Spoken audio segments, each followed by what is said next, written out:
ಇನ್ನು ತುಮಕೂರಿನಲ್ಲಿ ಅರ್ಚಕರ ಮೇಲೆ ಹಲ್ಲೆ ಆಗಿತ್ತಲ್ಲ, ಈ ಕೇಸ್ ವಿಚಾರಕ್ಕೆ ಸಂಬಂಧಪಟ್ಟಂತೆ ಒಂದು ಟ್ವಿಸ್ಟ್ ಸಿಗ್ತಾ ಇದೆ. ಆ ಟ್ವಿಸ್ಟ್ ಏನು ಡೀಟೇಲ್ಸ್ ಬರ್ತಾ ಇದೆ. ದೇವರಾಯನ ದುರ್ಗದ ಅರ್ಚಕನ ಮೇಲೆ ಹಲ್ಲೆ ಆಗಿತ್ತಲ್ಲ, ಆ ವಿಚಾರ ಸಂಬಂಧ ಟ್ವಿಸ್ಟ್ ಸಿಗ್ತಾ ಇದೆ. ಯಾಕೆ, ಏನು, ಹೆಂಗೆ ಅಂತ.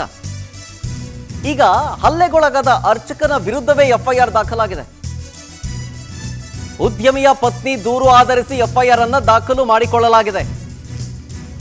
ಅರ್ಚಕ ದೂರು ಕೊಡಬೇಡಿ ಅಂತೇಳಿ ಕಾಲಿಗೆ ಬಿದ್ದಿದ್ದತ್ತೆ. ಆದರೆ ಕುಟುಂಬದ ಮೇಲೆಯೇ ದೂರು ನೀಡಿದ್ರು ಅರ್ಚಕ. ತನ್ನ ಕೃತ್ಯವನ್ನ ಮರೆಮಾಚಿ ನಾಗಭೂಷಣಾಚಾರ್ಯ ಕಂಪ್ಲೇಂಟ್ ಕೊಟ್ಟಿರೋದು. ಫಸ್ಟು ಕೇಸ್ ಹಾಕ್ಬೇಡಿ, ಇದ್ರ ಬಗ್ಗೆ ಕಂಪ್ಲೇಂಟ್ ಕೊಡಬೇಡಿ ದಯವಿಟ್ಟು ಅಂತೇಳಿ ಬೇಡ್ಕೊಂತಾರೆ. ಕಡೆಗೆ ಅದರಿಂದ ತಪ್ಪಿಸ್ಕೊಳ್ಳೋದಕ್ಕೆ ತಾನೇ ಫಸ್ಟು ಎಫ್ಐಆರ್ ಕಂಪ್ಲೇಂಟ್ ಕೊಡೋದು. ಈಗ ಪ್ರಕರಣ ಸಂಬಂಧ ಎರಡೆರಡು ಪ್ರತ್ಯೇಕ ಎಫ್ಐಆರ್ ದಾಖಲು ಮಾಡಿಕೊಳ್ಳಲಾಗಿದೆ. ದೂರು ಪಡೆದು ಎಫ್ಐಆರ್ ದಾಖಲಿಸಿದೆ ಕಾಕಿ. ಈಗ ನೋಡಿ, ಅದು ಆ ಸಂಬಂಧ ಏನೇನಾಯ್ತು ಅಂತ ಹೇಳಿ ವಿಡಿಯೋದಲ್ಲಿ ಗಮನಿಸ್ತಾ ಇದ್ದೀರಲ್ಲ. ಮೊದಲಿಗೆ ಬರೀ ಹೊಡೆಯೋದಷ್ಟೇ ಕಾಣಿಸಿತ್ತು, ಆದರೆ ಯಾಕಾಗಿ ಏನಕ್ಕಾಗಿ ಅನ್ನೋದು ಗೊತ್ತಿರಲಿಲ್ಲ.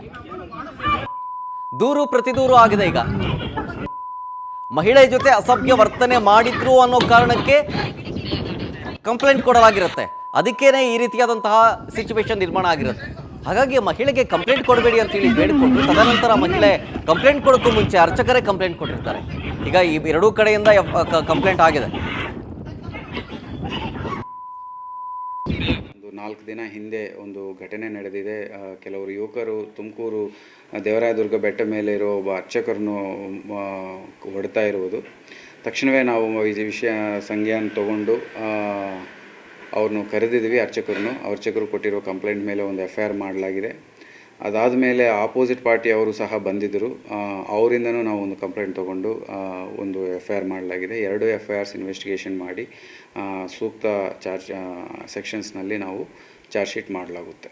ಒಂದು 4 ದಿನ ಹಿಂದೆ ಒಂದು ಘಟನೆ ನಡೆದಿದೆ. ಕೆಲವರು ಯುವಕರು ತುಮಕೂರು ದೇವರಾಯದುರ್ಗ ಬೆಟ್ಟ ಮೇಲೆ ಇರೋ ಒಬ್ಬ ಅರ್ಚಕರನ್ನು ಹೊಡ್ತಾ ಇರುವುದು. ತಕ್ಷಣವೇ ನಾವು ಈ ವಿಷಯ ಸಂಜ್ಞಾನ ತಗೊಂಡು ಅವ್ರನ್ನು ಕರೆದಿದ್ವಿ. ಅರ್ಚಕರು ಕೊಟ್ಟಿರೋ ಕಂಪ್ಲೇಂಟ್ ಮೇಲೆ ಒಂದು ಎಫ್ಐಆರ್ ಮಾಡಲಾಗಿದೆ. ಅದಾದ ಮೇಲೆ ಆಪೋಸಿಟ್ ಪಾರ್ಟಿ ಅವರು ಸಹ ಬಂದಿದ್ದರು.